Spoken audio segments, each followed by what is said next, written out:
আমি যদি তালিমে থাকি, যারা সিয়াসা করছে তারা আমার প্রতিদ্বন্দ্বী না, তারা আমার প্রতিপক্ষ না, তারা আমার সহযোগী। অর্থাৎ আপনি দেখেন হযরত সাআদ ইবনে আবি ওয়াক্কাস রাদিয়াল্লাহু তাআলা আনহু, একটা চিন্তা মাথায় ঢুকাবেন।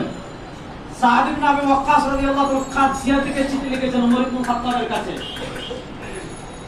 মুজাহিদ পড়ান, শুনতে লাগবে। হযরত ওমর ইবনে খাত্তাব আসহাবুস সুফা এদেরকে বলেন না যে যান এই ব্যক্তি আল্লাহ রাসূলুল্লাহ সাল্লাল্লাহু আলাইহি ওয়াসাল্লাম জান না। ইসলামে যেমন জিহাদ আছে, ইসলামে যেমন তালিম আছে। আপনি দেখবেন পৃথিবীর ইতিহাস যদি আপনি পড়েন ইসলামের, অনেক কথা তো এগুলা সময় কম, চেষ্টা করতে হবে আমাদের।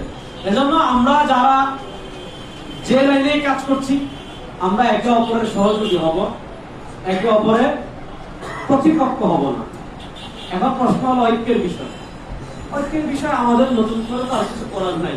আমাদের সালাফে সালেহ যত দিক নির্দেশনা দিয়ে গিয়েছে, এটাকে সামনে রেখেই আমরা আমাদের প্রতিপক্ষ যদি হয় সেকুলারিজম, আমাদের প্রতিপক্ষ যদি হয় ন্যাশনালিজম, আমাদের প্রতিপক্ষ যদি হয় সোশ্যালিজম, আমাদের প্রতিপক্ষ যদি হয় ডেমোক্রেসি, এটার মোকাবেলায় আমাদের একটা ক্যাটাগরির ঐক্য হবে।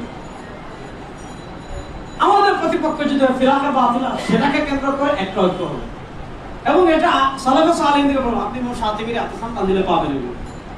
আল্লাহ তাআলা জাতীয় উলামা শাহেমা পরিষদ যে লক্ষ্য এবং উদ্দেশ্যকে সামনে রেখে গঠিত হয়েছে, উম্মাহর বৃহৎ টার্গেট ইলাউ কালিমাতিল্লাহ, আল্লাহর জমিনে আল্লাহর পতাকা বলুন, এটাকে সামনে রেখে উলামা ইকরামের ঐক্য, মুসলিম উম্মাহর ঐক্য, এটার পক্ষে আমরা কাজ করছি। আল্লাহ তাআলা আমাদেরকে এক এবং নেকভাবে কাজ করার তৌফিক দান করুন। আমি বিক্ষিপ্ত কিছু কথা বললাম, আসসালাতু ফামিনাল্লাহ ওয়া নাফাতু ফামিন মিনাশ শাইতান। সুবহানাকাল্লাহুম্মা ওয়া বিহামদিকা আশহাদু আল্লা ইলাহা ইল্লা আনতা আস্তাগফিরুকা ওয়া আতুবু ইলাইক।